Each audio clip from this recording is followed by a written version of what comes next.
नमस्कार, एक न्यूज 24 देख रहे हैं आप और मैं हूं आपके साथ शिवानी।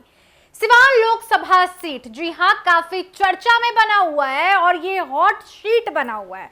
कैसे हॉट सीट बना हुआ है वो आपको आगे बताते चलेंगे। हालांकि आपको बता दें कि नामांकन की प्रक्रिया पूरी हो चुकी है, सभी उम्मीदवारों ने अपने अपने नामांकन दाखिल कर लिए हैं। हालांकि Siwan Lok Sabha seat hot seat से पीछे हटने का नाम नहीं ले रहा है।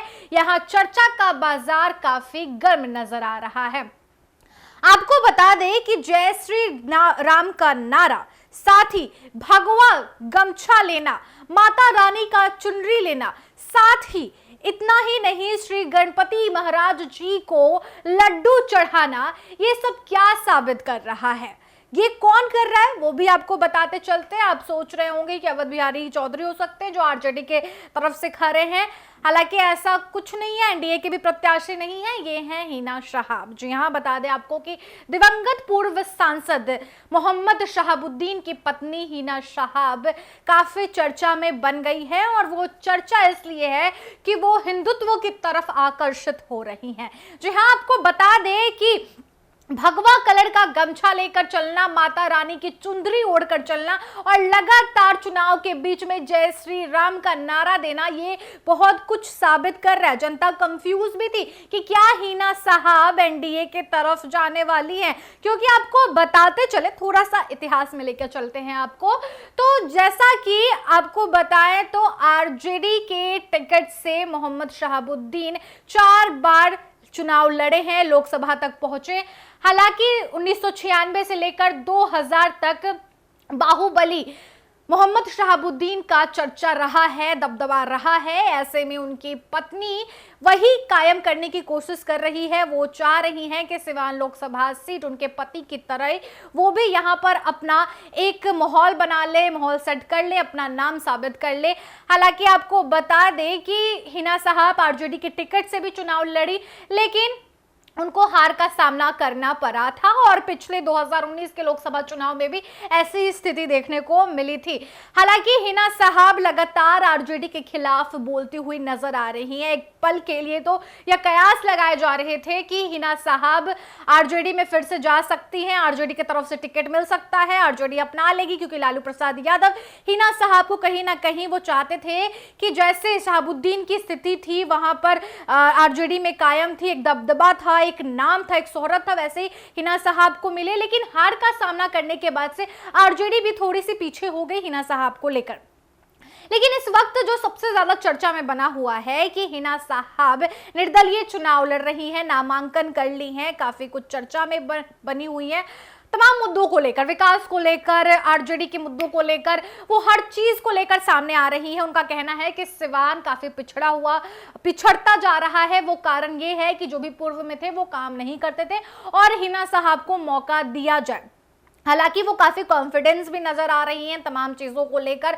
उनका कहना है कि उनमें जो भर कर कॉन्फिडेंस है वो जनता से मिल रहा है। लेकिन इसके बजाय सबसे ज्यादा चर्चा जो हो रहा है वो हो रहा है कि क्या हिना साहब एनडीए के वोट में और आरजेडी के वोट में सेंधमारी कर सकती है। क्या हिना साहब ये प्लानिंग कर रही है कि आरजेडी का वोट भी उनके तरफ आ जाए और साथ ही एनडीए का वोट भी उनकी तरफ आ जाए और इसीलिए वो हिंदुत्व की तरफ आकर्षित हो रही है। हालांकि हिंदुत्व समुदाय के लोग काफी खुश हैं कि हिना साहब भगवा गमछा ओढ़ी हुई हैं, भगवा रंग को अपना रही हैं, साथ ही साथ माता रानी की चुनरी ओढ़कर चल रही हैं, गणपति महाराज जी को लड्डू चढ़ा रही हैं और ये सब आजकल जो वो इन तमाम चीजों को लेकर चल रही हैं, जनता में ये विश्वास पैदा करने के लिए कि वो हिंदुत्व के लिए भी काम करेंगी, हिंदुत्व समाज के लोगों के लिए भी वो अक्सर काम करते हुए आई हैं और करती रहेंगी, ये साबित करने की हिना साहब कोशिश कर रही है। हालांकि जैसा कि आपको बता दें कि सिवान लोकसभा सीट पर मुस्लिम समुदाय के लोग हिना साहब के तरफ ही आकर्षित होंगे। आपको बता दें कि आरजेडी के तरफ से अवध बिहारी चौधरी को टिकट मिला है। अवध बिहारी चौधरी जो है वो जोरों शोरों से चुनाव में लगे हुए हैं कि उन्हें जीत हासिल करनी है। हालांकि उनका टारगेट जो मुख्य बात है वो हिना साहब को लेकर नहीं है, वो जनसंपर्क बनाने की कोशिश कर रहे हैं, लगातार लोगों के बीच जा रहे हैं, संपर्क बना रहे हैं, उनसे मिल रहे हैं, जुल रहे हैं, वो मुद्दा सेट करने की कोशिश कर रहे हैं ताकि जनता उनको वोट करे। लेकिन यहां पर देखा जा सकता है, जो कि तेजस्वी यादव और लालू प्रसाद यादव बहुत पहले से भी समझ रहे थे कि आरजेडी का जो वोट मुस्लिम वोट है वो वोट कहीं हिना साहब के तरफ ना खिसक जाए, ये तमाम चीजें वो समझ रहे थे। लेकिन एनडीए का ऐसा कुछ लेना देना नहीं था, लेकिन ये भगवा रंग को लेकर और जय श्री राम के नारे को लेकर हिंदुत्व के वोट में भी ये थोड़ा सा सेंधमारी कर सकती हैं, यानी एनडीए के वोट में भी हिना साहब घुस सकती हैं, वोटरों को अपने तरफ कर सकती हैं, ये तमाम चर्चा हो रही थी। हालांकि जैसे जैसे लगातार हिना साहब जय श्री राम के नारे को अपना रही थी, साथ ही साथ